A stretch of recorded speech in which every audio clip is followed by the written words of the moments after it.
সন্ধেবেলায় গিয়েছিলাম একটু ঠাকুর দেখতে, ফিরে এসে আর্য এখন বাজি ফাটাবে, আর আর্যকে সঙ্গ দেওয়ার জন্য পাশে বাবা মাকে তো থাকতেই হবে। গত বছর পর্যন্ত আর্য বাজিতে বেশ ভয় পেত, তবে এবছর খুব উৎসাহ নিয়ে বাবার সাথে গিয়ে বাজি কিনে নিয়ে এসছে। আর্য এবছর কালী পুজোয় প্রথমবারই জামশেদপুরে রয়েছে। প্রত্যেকবার কলকাতায় থাকি দাদাকে দেখে ফাটাতে, তবে নিজে ফাটানোর সাহস হয় না।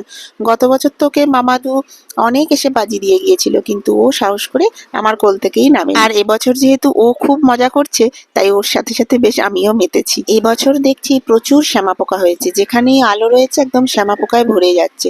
লাস্ট 2 বছর সেরকম ভাবে শ্যামা পোকা দেখতে পাইনি, এবারে সব জায়গাতেই কিরম বেড়েছে নাকি জানি না, এখানে ভীষণ শ্যামা পোকা হয়েছে। আর্য আর এখন একা নেই, আর্য 2-4 জন সঙ্গী সাথীও চলে এসেছে বাজি ফাটাতে। এরা সব আর্যবাবুর বিকেল বেলার খেলার সঙ্গী। ছোটদের সঙ্গে থাকার এই এক সুবিধে, টুক করে নিজের ছোটবেলায় ফিরে যাওয়া যায়। আর এসব সুযোগ পেলে আমি কখনো হাতছাড়া করি না। যখন থেকে বুঝেছি বড় হওয়ার মধ্যে কোনো মজা নেই, সব মজা ওই শৈশবেই লুকিয়ে আছে। আর্যর এখনো থামার ইচ্ছে নেই, তবে একটু টায়ার্ড হয়ে গেছে আর অনেকক্ষণ থেকে এই সমস্ত ধোঁয়ার মধ্যে আছে। এবার ওকে একটু নিয়ে যাব, আর আমাদের সোসাইটির কালী পুজোতেও যাব।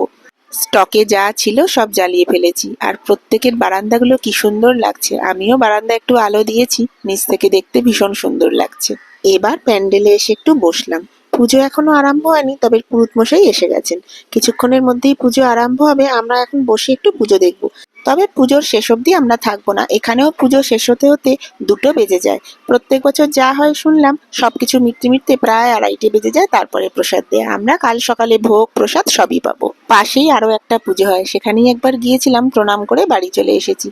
বারান্দা থেকে দেখছি নিচে এখনো বাচ্চারা বাজি ফাটাচ্ছে। এবার আপনাদের জন্য একটা প্রশ্ন, আমি আলো দিয়ে সাজানো যে বারান্দাগুলো দেখালাম, বলুন তো কোনটা আমাদের বারান্দা?